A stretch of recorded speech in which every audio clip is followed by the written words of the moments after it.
Nous allons débuter avec un questionnaire que nous vous invitons à remplir. Dans l'idéal, prenez un stylo et un papier et notez vos réponses pour chacun des items. Nous y reviendrons par la suite et il sera intéressant que vous ayez accès à vos résultats. Il est important que vous vous concentriez sur une matière en particulier lorsque vous répondez au questionnaire. Il n'y a pas de bonne ou de mauvaise réponse. Vous êtes prêts ?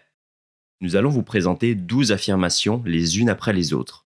Pour chacune de ces affirmations, notez sur votre feuille votre degré d'accord de « pas du tout vrai pour moi » à « très vrai pour moi ». Je vous invite à mettre pause entre les différentes affirmations afin de prendre le temps de répondre. Vous trouverez également en description un lien vers le questionnaire complet pour que vous puissiez renouveler l'expérience autant de fois que vous le souhaitez. Vous pouvez par exemple le faire pour une matière que vous aimez, puis une nouvelle fois pour une matière que vous aimez un peu moins. Parfois, j'ai peur de ne pas comprendre le contenu des cours de manière aussi approfondie que je le souhaiterais. C'est important pour moi de comprendre le contenu des cours de façon aussi approfondie que possible. Je veux seulement éviter d'échouer en cours. Il est important pour moi de bien réussir comparativement aux autres en cours. Je veux apprendre autant que possible des cours.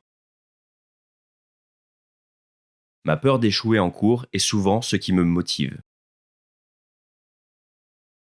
Je suis parfois soucieux ou soucieuse du fait que je pourrais ne pas apprendre tout ce qu'il y a à apprendre dans le cours. Je désire maîtriser complètement le contenu du cours.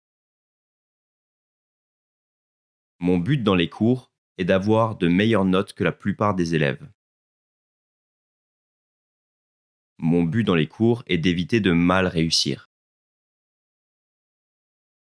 Je m'inquiète de ne pas apprendre autant que je le pourrais en cours. Il est important pour moi de mieux réussir que les autres élèves.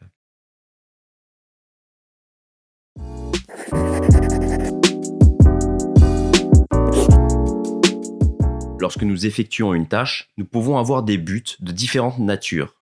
Nous en distinguons généralement 4. Le but orienté vers la maîtrise du sujet, qui entraînera l'utilisation de stratégies d'apprentissage profondes. Le but orienté par la peur de ne pas tout maîtriser, qui entraînera l'utilisation de stratégies profondes, mais avec un sentiment négatif de désorganisation fréquent. Le but orienté vers la recherche de performance, qui entraînera l'utilisation de stratégies plutôt superficielles et la comparaison avec les performances des autres. Le but orienté vers l'évitement de la performance et de l'échec, lié à une motivation intrinsèque faible. Attention, aucun de ces buts n'est mauvais en soi. Par contre, à l'université, le premier but, qui s'intéresse à la maîtrise d'un sujet, est souvent associé à l'utilisation de stratégies d'apprentissage performantes. Revenons au questionnaire que nous avons rempli tout au début. Afin de connaître vos buts principaux, faites les calculs suivants. Additionnez l'item 2, l'item 5 et l'item 8. Vous obtenez ainsi votre score pour le but de maîtrise. Additionnez l'item 1, l'item 7 et l'item 11. Vous obtenez ainsi votre score pour le but lié à la peur de ne pas tout maîtriser. Additionnez l'item 4, l'item 9 et l'item 12. Vous obtenez ainsi votre score pour le but de la recherche de performance et le désir de faire mieux que les autres. Enfin, additionnez l'item 3, l'item 6 et l'item 10.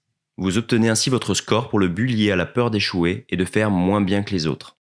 N'hésitez pas à mettre la vidéo en pause afin de calculer les scores à votre rythme. Le score le plus important est celui de votre but principal, pour la matière à laquelle vous avez pensé lorsque vous répondiez au questionnaire. Les buts ne sont pas nécessairement les mêmes d'une matière à l'autre, et vous pouvez également avoir des scores élevés sur plusieurs buts. Le type de but principal influence les stratégies qui seront mises en place ainsi que l'attention et les efforts consentis lors de l'apprentissage.